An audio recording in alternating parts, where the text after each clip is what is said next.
नमस्कार दोस्तों, Bagda publication online classes के यूट्यूब चैनल पर आपका हार्दिक स्वागत है। दोस्तों, इस कोरोना जैसी विषम परिस्थितियों में अपन को ऑनलाइन अध्ययन करते हुए काफी समय हो चुका है। अपन ने पिछले वीडियो में जो विकारी शब्द होते हैं, विकारी शब्द चार प्रकार के होते हैं: संज्ञा, सर्वनाम, क्रिया और विशेषण। उनकी वीडियो अपन ने यूट्यूब पर अपलोड कर दिए, उनका विस्तृत रूप से अपन ने अध्ययन कर लिया है। आज दोस्तों अपन एक ऐसा टॉपिक लेकर चल रहे हैं जो व्याकरण की मूल रीढ़ होती है, व्याकरण की मूल नींव, मूल आधार, व्याकरण बेसिक व्याकरण संपूर्ण इसी पर टिकी होती है। उस टॉपिक का अध्ययन अपन करने जा रहे हैं। और दोस्तों, ये जो टॉपिक पढ़ रहे हैं वो सभी अधिकांश प्रतियोगी परीक्षाओं में अति महत्वपूर्ण है। जैसे रीट हुआ, पीएसआई, पटवार, ग्राम सेवक, एलडीसी, केवीएस, सीटेट, आरटेट और फर्स्ट सेकंड थर्ड ग्रेड, महिला सुपरवाइजर, कृषि सुपरवाइजर इत्यादि प्रतियोगी परीक्षाओं में अति महत्वपूर्ण साबित होता है। दोस्तों, आज अपन जो व्याकरण का मूल आधार होता है, मूल नींव होती है, उस टॉपिक का अध्ययन करने जा रहे हैं। और दोस्तों, उस टॉपिक का नाम है अपने संधि।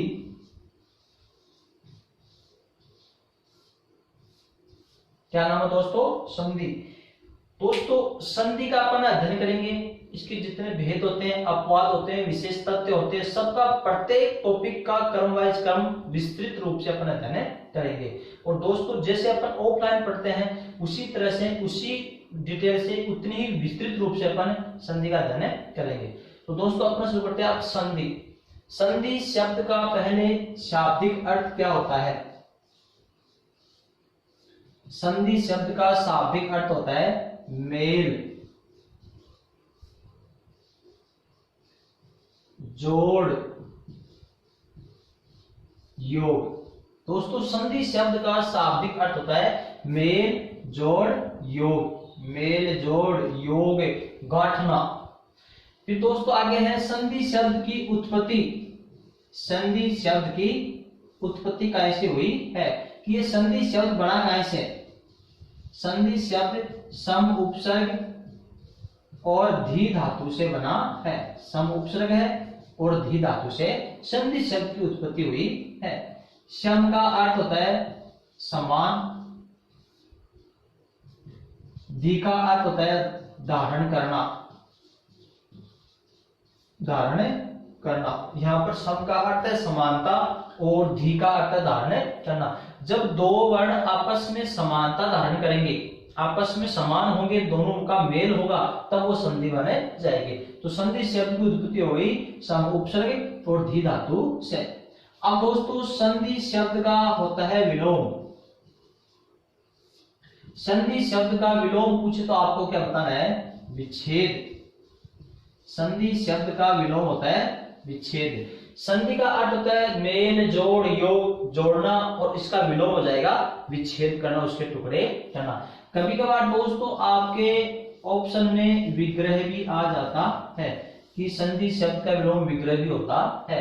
बल्कि दोस्तों, जब ऑप्शन में आपके विच्छेद और विग्रह दोनों है, ए ऑप्शन में विच्छेद है और बी ऑप्शन में विग्रह है, तो आपका पहले विच्छेद ही संधि का विलोम माना जाएगा। जब विच्छेद ऑप्शन में नहीं हो तब आप उसको विग्रह मान सकते हो संधि का विलोम।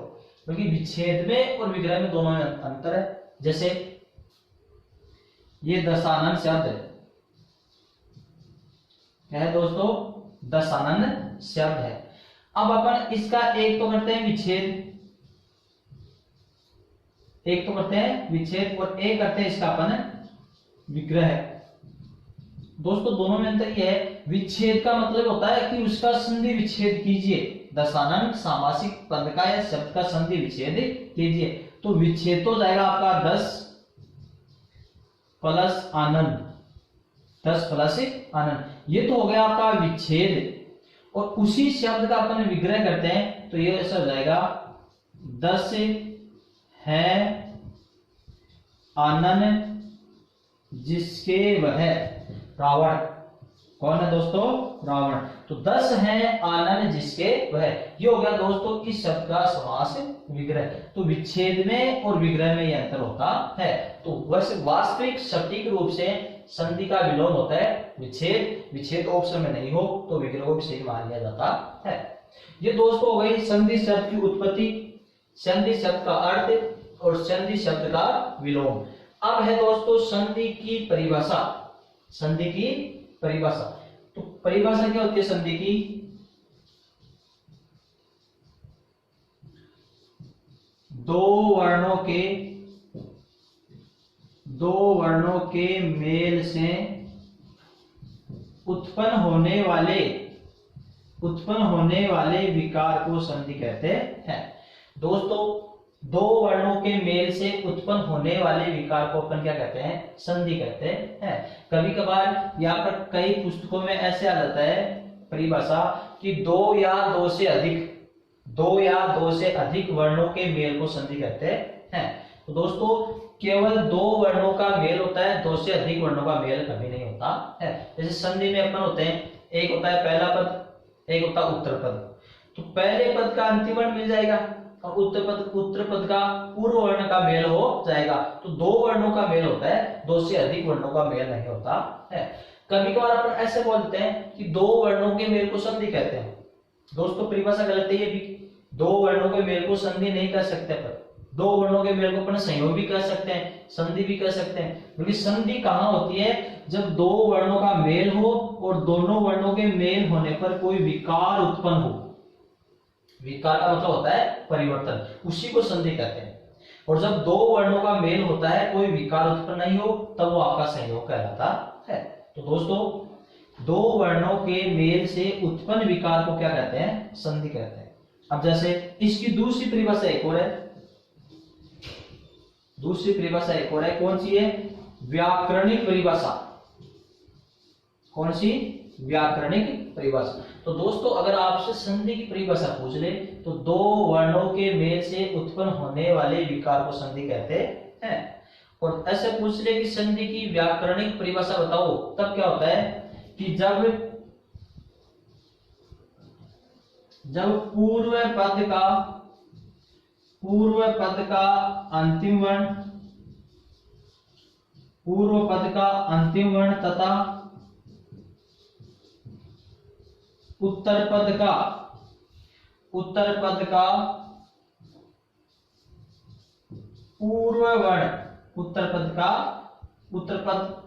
पूर्व वर्ण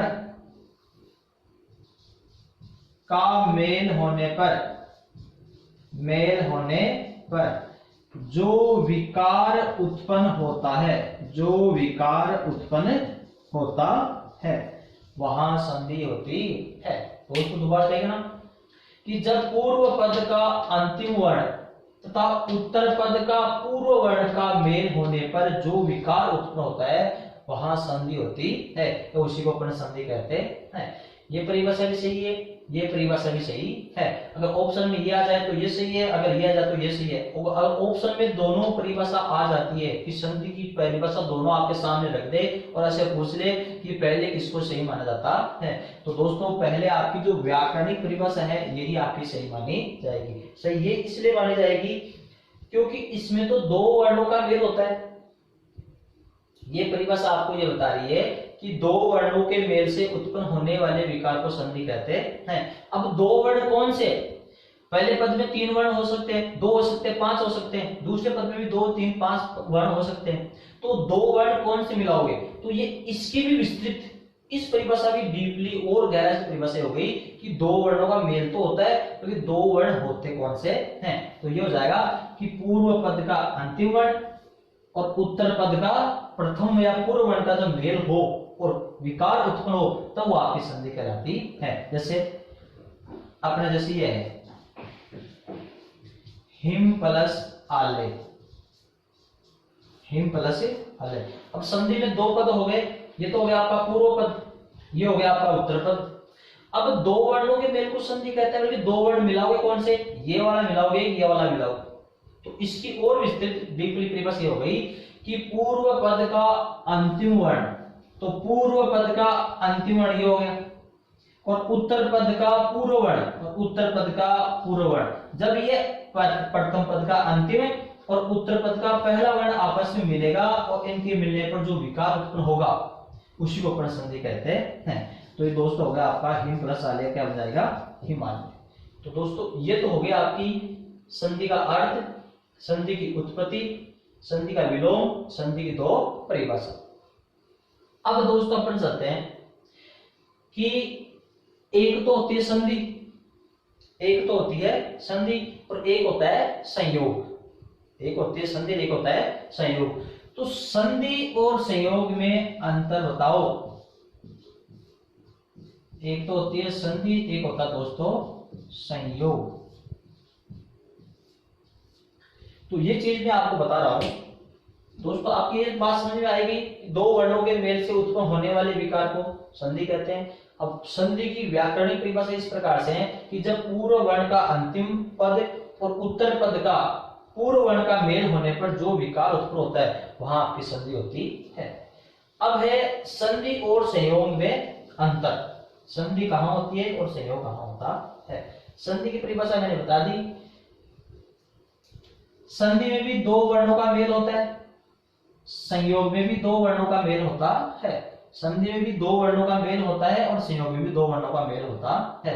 बल्कि जब दो वर्णों का मेल हो, उन दोनों वर्णों के मेल होने पर कोई विकार उत्पन्न हो जाए, कोई परिवर्तन हो जाए, तब तो होती है आपकी संधि। और दो वर्णों का मेल होने पर कोई विकार या परिवर्तन उत्पन्न नहीं हो, तब होता आपका संयोग। इसमें तो दोस्तों दो वर्णों का मेल होने पर जब विकार, संधि में दो वर्णों का मेल होता है, संयोग में भी दो वर्णों का मेल होता है। जब दो वर्णों का मेल होने पर विकार उत्पन्न हो जाए तब तो संधि कहलाएगी। और दो वर्णों का मेल होने पर जब विकार उत्पन्न नहीं हो तब आपका संयोग कहलाता है। जैसे अपन ये लेते हैं अपन राका प्लस ईस, राका प्लस ईस। अब दोस्तों यहां पर देखो परिभाषा, जब पूर्व पद का अंतिम वर्ण और उत्तर पद का प्रथम वर्ण का दोनों का मेल होने पर, यहां पर आ है और यहां पर ई है, जब आ और ई मिलने पर क्या बनेगा दोस्तों ए। क्या बनेगा ए। तो राका प्लस ईस को अपन जोड़ोगे तो क्या बनेगा राकेश। क्या बनेगा दोस्तों राकेश। अब इसमें आ और ई जब दो वर्णों का मेल होने पर अगर परिवर्तन हो रहा है तब तो इसमें संधि है, और परिवर्तन नहीं हो रहा है तब आपका संयोग है। तो इसमें देखो आ और ई दोनों गायब हो गए और यहाँ पर आ और ई का नया परिवर्तन, नया विकार उत्पन्न क्या हो गया ए। तो इसमें राका प्लस ईस राकेश, ये आ और ई गायब हो गया और इसमें ए नया स्वर आ गया, परिवर्तन हो गया। इसका मतलब इसमें आपका राका प्लस इसमें क्या है संधि है। अब अपन जैसे दूसरा लेते हैं कि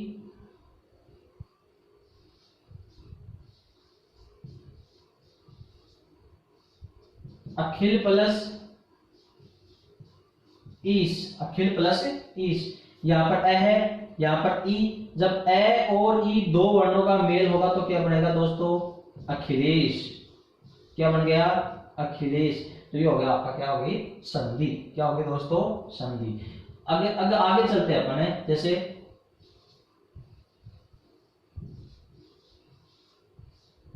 पशु प्लस अधम, पशु प्लस अधम।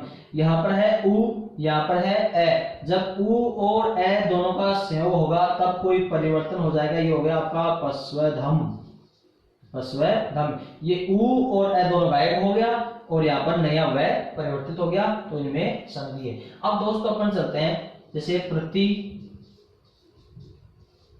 प्लस दिन, प्रति प्लस दिन। इन दोनों पदों को जोड़ने पर क्या बनेगा आपका प्रतिदिन।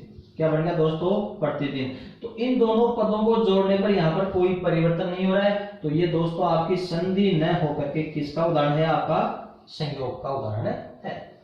अगला उदाहरण लेते हैं अपन जैसे अन प्लस एक, अन प्लस एक। दोस्तों यहाँ पर अन हलंत है। अन क्या चीज है हलंत है, स्वर रहित है, तो इसका हो जाएगा अनेक। क्या हो जाएगा अनेक। दोस्तों इसमें संधि है संयोग है, इसमें भी आपका संयोग ही है। अब कुछ विद्यार्थियों कुछ दोस्तों को ऐसा लग रहा है कि इसमें संधि संयोग कैसे संधि है, इसमें तो परिवर्तन हो रहा है, परिवर्तन नहीं हो रहा है। ये ए इसमें भी है, ए इसमें भी है, ये न इसमें भी है, न इसमें भी है, एक है तो ये भी एक है। ये तो बस इतना अपन ने इतना सा काम किया है कि व्यंजनों को स्वरों की आवश्यकता पड़ती है, व्यंजन स्वरों के बगैर अधूरे रहते हैं। तो ये प्लस का चिन्ह हटाते ही ये एक ही मात्रा इस नए व्यंजन में मिल गई, तो ये ने बन गया।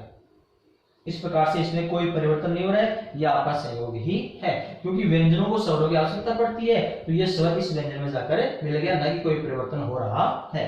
जैसे ये है आपका अन प्लस पढ़, अन प्लस पढ़, दोस्तों क्या बन जाएगा? अनपढ़। क्या बन गया? अनपढ़। ये भी आपका संयोग ही है। अब ये अन स्वर रहित है, ये अन स्वर सहित है, इन दोनों का प्रयोग कहां कहां होता है वो आपको मैं भी जस्ट इसके आगे जस्ट बताता हूं कि इन दोनों का प्रयोग कहां कहां कब कहां किया जाता है। अब जैसे मान लीजिए है अपने अन प्लस उपजाऊ, अन प्लस उपजाऊ, तो दोस्तों क्या बनेगा इसका? अनुपजाऊ बनेगा, अनुपजाऊ। संधि है, संयोग है, ये भी संयोगी है, क्योंकि प्लस का चिन्ह हटाते ही इस नए व्यंजन में ये स जाकर मिल गया, तो ये आपका बन गया नु, अनुपजाऊ। तो दोस्तों इस प्रकार से संधि और संयोग में अंतर होता है। संधि में परिवर्तन होता है, संयोग में दो वर्णों के मिलाने में परिवर्तन नहीं होता है। अब दोस्तों मैं आपको बता रहा हूं, ये जो दो अन्य उपसर्ग है, कौन से? एक तो अन होता है स्वर सहित और एक अन होता है स्वर रहित। उन दोनों का प्रयोग कहां कहां किया जाता है कि स्वर सहित अन उपसर्ग है उसको अपन कब जोड़ते हैं, और स्वर रहित अन उपसर्ग उसको अपन कब जोड़ते हैं। इन दोनों के बारे में आपको बता रहा हूं। जैसे दोस्तों आपके सामने है, एक तो अन स्वर रहित है और एक अन स्वर सहित है। एक तो अनुपसर्ग स्वर रहित है और एक अनुपसर्ग स्वर सहित है। इन दोनों का एक अर्थ होता है अभाव, कमी, रहित। जैसे किसी भी शब्द से पूर्व इन दोनों उपसर्ग में से कोई सा उपसर्ग जोड़ते हैं तो उसका अर्थ सदैव नकारात्मक ही आएगा, अभाव नहीं, निषेध योग में ही आएगा। इसका प्रयोग अपन कब करते हैं और इसका प्रयोग अपन कब करते हैं, ध्यान देना। जब शब्द के शुरू में स्वर हो, जब शब्द के शुरू में स्वर हो तब तो अपन इस अन्य स्वर रहित उपसर्ग का प्रयोग करते हैं, और जब शब्द के शुरू में व्यंजन हो तो अपन इस अनुपसर्ग का प्रयोग करते हैं। दोस्तों ध्यान रखना, जब शब्द के शुरुआत में स्वर हो या शब्द की शुरुआत स्वर से हो तब तो अपन स्वर रहित अनुपसर्ग जोड़ेंगे, और जब शब्द की शुरुआत व्यंजन से हो तब अपन अन स्वर सहित उपसर्ग का प्रयोग करते हैं। जैसे आपके सामने मैं शब्द लिख रहा हूं दोस्तों, यहां पर लिख रहा हूं मैं आदर, यहां पर लिख रहा हूं मैं पढ़, यहां पर लिख रहा हूं मैं देखा, यहां पर लिख रहा हूं मैं ईश्वर, यहां लिख रहा हूं अपन एक, यहां पर है उपयोगी, और यहां पर आपका जाना। अब दोस्तों ये शब्द आपके सामने है। अब इनमें मैं आपसे ये प्रश्न पूछ रहा हूं कि इनमें इन उपसर्ग का प्रयोग कीजिए कि अन स्वर सहित और अन स्वर रहित उपसर्ग इनमें प्रयोग करना है। तो उपसर्ग सबसे पहले जुड़ता है। तो दोस्तों अब मैं आपको इनमें ये उपसर्ग जोड़ने हैं। तो ये धारणा है, जब शब्द के शुरू में स्वर हो तब तो आपका हलंत वाला जुड़ेगा, और शब्द के शुरू में व्यंजन हो तब आपका स्वर सहित वाला उपसर्ग जुड़ेगा। इस शब्द के शुरू में स्वर आ गया तो आपका इसमें जुड़ेगा हलंत वाला, इसमें व्यंजन है तो ये जुड़ेगा आपका अन्न, इसमें व्यंजन आ गया अन्न, इसमें स्वर आ गया तो अन हलंत वाला, इसमें स्वर आ गया तो इसमें भी अन हलंत, इसमें स्वर आ गया अन हलंत, इसमें व्यंजन आ गया तो अन्न पूरा वाला जुड़ेगा। दोस्तों शब्द के शुरुआत में स्वर हो तो हलंत वाला जुड़ेगा, व्यंजन हो तो स्वर सहित वाला जुड़ेगा। ये हो जाएगा आपका अनादर। क्या हो जाएगा दोस्तों? अनादर। ये क्या हो जाएगा? अनपढ़। ये क्या हो जाएगा? अनदेखा। इसका बन जाएगा आपका अनीश्वर। इसका बनेगा अपना अनेक, इसका बनेगा अनुपयोगी, इसका बनेगा अनजान, अनजान। हो गए दोस्तों। अब दोस्तों ऐसे तो अपन जोड़ सकते हैं, बल्कि ऐसे आ जाए और आपसे पूछ ले कि अनादर शब्द में कौन सा उपसर्ग है, अन ए और अन बी, ए और बी ऑप्शन ऐसे आ गए कि अनादर शब्द, इन शब्दों में उपसर्ग अलग कीजिए, इन शब्दों में से उपसर्ग अलग कीजिए। और ऑप्शन में प्रत्येक शब्द ऑप्शन में ए और बी दोनों ऐसे दोनों ऑप्शन में हो, तब क्या करोगे दोस्तों, ये जो अन्य स्वर सहित उपसर्ग है, अन्य स्वर सहित उपसर्ग है, वो आपको शब्द के अंदर ज्यों का त्यों दिखाई देगा, ज्यों का त्यों दिखाई देगा। और ये आपको शब्द के अंदर दिखाई नहीं देता है, इसको स्वर से अलग करना ही पड़ेगा। जैसे अपन ये वाला ढूंढते हैं तो देखो इसमें नहीं है, ये रहा अन्य, तो इसका मतलब इसमें स्वर सहित है, अन्य स्वर सहित है, इसमें अन्न नहीं है, इसमें अन्न नहीं है, इसमें भी अन्न नहीं है, इसमें अन्न आ गया तो स्वर सहित है। तो जो स्वर सहित है वो तो आपको ज्यों का त्यों दिखाई देगा, और ये वाला आपको दिखाई नहीं देता है, इसको तो अपन को स्वर से अलग करना ही पड़ेगा। अब जिसमें अन्न दिखाई नहीं दे रहा है उसका मतलब उस शब्द में आपका हलंत वाला अनुपसर्ग है। तो ये हो गया आपका ए ना, अन्ना है यहाँ पर, इसमें से अपन आ अलग करेंगे आदर, तो जब ना में से आ निकलेगा तो ना हलंत हो गया, ये हो गया आपका अन्न, हलंत वाला। इसमें भी ईश्वर अन्न, इसमें एक अन्न, उपयोगी अन्न। तो दोस्तों ये अन्न स्वर रहित और स्वर सहित उपसर्ग में अंतर ये रहेगा, इसको ध्यान से रखना। अब दोस्तों अपन चलते हैं आगे कि अब आप ये सोच रहे होंगे कि संधि का विच्छेद, संधि शब्दों का संधि विच्छेद करना और संधि बनाना, शब्दों का संधि विच्छेद करना और संधि बनाना, ये तो आपने बताया ही नहीं। ये दोस्तों अपन जस्ट अगला वीडियो पढ़ेंगे, संधि शुरुआत करेंगे, दीर्घ स्वर संधि, स्वर संधि, उसमें आपको अच्छे तरह से बताएंगे। ये तो अभी संधि और सहयोग में बेसिक नॉलेज चल रहा है। अब दोस्तों अपन आगे चलते हैं कि संधि की उत्पत्ति हो गई, संधि शब्द का अर्थ हो गया, संधि शब्द का विलोम हो गया, संधि की परिभाषा हो गई, संधि और सहयोग में अंतर भी हो गया, और ये जो आपके सामने दो उपसर्ग है इन दोनों में भी अंतर हो गया। अब दोस्तों आपके सामने मैं ऐसा प्रश्न पूछ रहा हूं कि अब चलते हैं संधि के प्रकार। संधि के प्रकार कितने होते हैं दोस्तों? 3। संधि के प्रकार कितने होते हैं? 3। तो मैं आपसे ये पूछ रहा हूं, आज तक आपने शायद ही पढ़ा होगा कि संधि के 3 ही प्रकार क्यों माने गए हैं। संधि 4 प्रकार, 5 प्रकार, 6 प्रकार क्यों नहीं माने गए? ये संधि 3 ही प्रकार की क्यों होती है? इसका कारण मैं आपके सामने आज स्पष्ट कर रहा हूं। जैसे अब आपको ये पता है कि अपने हिंदी में वर्णों की संख्या कितनी होती है? मूल वर्णों की संख्या 44 होती है। उनको कितने भागों में बांटा गया है? 2 भागों में, स्वर या फिर व्यंजन, स्वर या व्यंजन। तो अपने संधि में 3 चीज काम आती है, या तो स्वर या व्यंजन या फिर विसर्ग।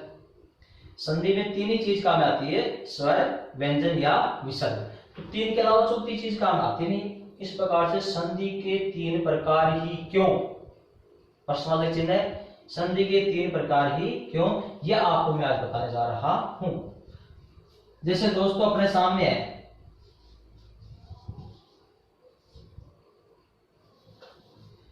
संधि के 3 प्रकार ही क्यों, संधि के 3 प्रकार ही क्यों, ये तो हो गया आपका प्रश्नवाचक। और ये इसमें जो ही है ये है आपका अविकारी शब्द, निपात, जो किसी शब्द पर विशेष बल देता है। अब संधि 3 प्रकार की होती है वो आपको मैं बता रहा हूं कि जैसे अपने स्वर प्लस स्वर, संधि में 2 वर्णों का मेल होता है, एक प्लस से पहले वाला पद, एक प्लस के बाद वाला पद, और पहले वाले पद का अंतिम और उत्तर वाले पद का प्रथम वर्ण का मेल होगा। तो प्लस से पहले स्वर हो सकता है, प्लस के बाद में स्वर हो सकता है, एक कंडीशन हो गई।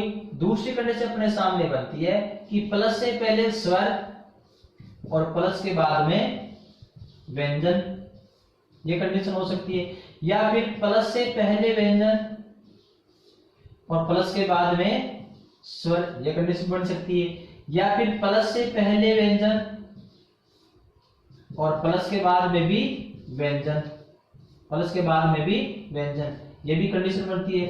या प्लस से पहले विसर्ग और प्लस के बाद में स्वर, या प्लस से पहले विसर्ग और प्लस के बाद में व्यंजन, प्लस के बाद में व्यंजन।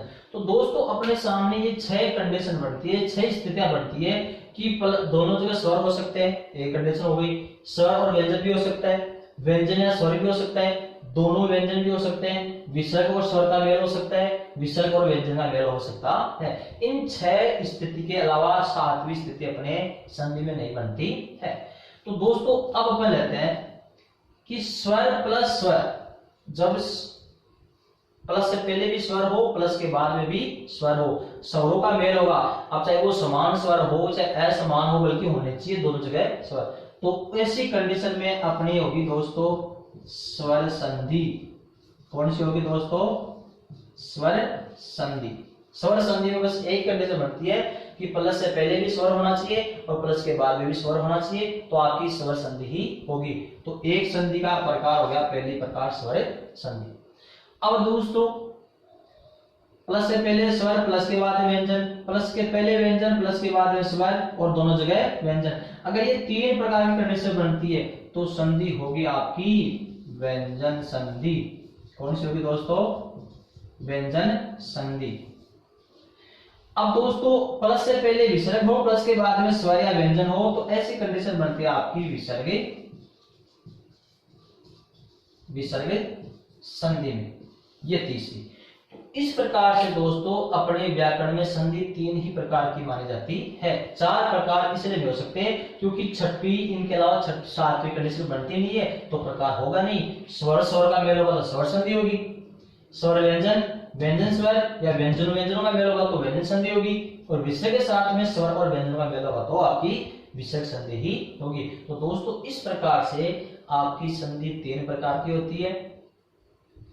और अब जैसे इसका प्रत्यय का उदाहरण बता रहा हूं मैं आपके सामने।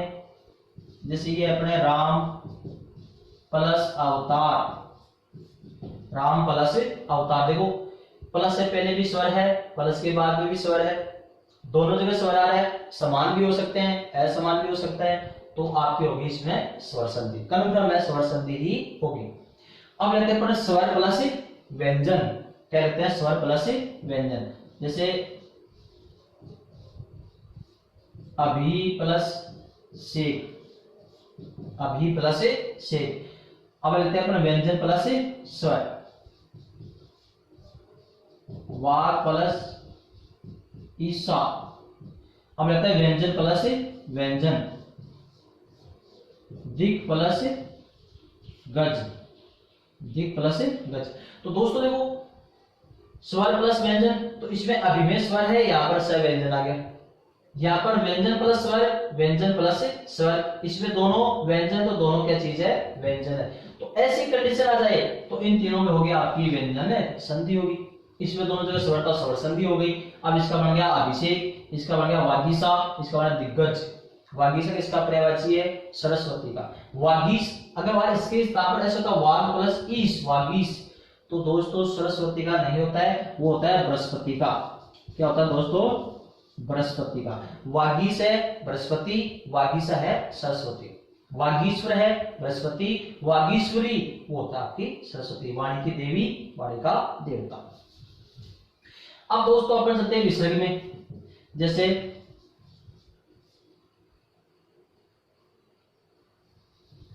अब इसमें चलते हैं निह प्लस ईश्वर, निह प्लस ईश्वर और मनय प्लस जय। देखो दोनों में प्लस से पहले विसर्ग है, इसमें स्वर आ गया और इसमें आपका व्यंजन आ गया। ये बढ़ जाएगा आपका निरीश्वर, ये बढ़ जाएगा आपका मनोज। तो इस तरह से आपकी संधि 3 प्रकार की होती है। दोस्तों ये तो हो गया अपने संधि का बेसिक नॉलेज। तो संधि शब्द का मैंने अर्थ बता दिया, उत्पत्ति, परिभाषा, विलोम शब्द, संधि शब्द में अंतर, और संधि 3 प्रकार की क्यों होती है इसका मैंने आपके सामने स्पष्ट रूप से बता दिया है। तो दोस्तों अपन इसी प्रकार से संधि की विस्तृत, संधि का विस्तृत अध्ययन, विस्तृत जानकारी अपन इसी वीडियो के माध्यम से प्राप्त करेंगे। तो दोस्तों अब संधि के हैं प्रकार। स्वर्ण संधि, व्यंजन संधि और विसर्ग संधि, जो अपन अगले वीडियो में देखेंगे।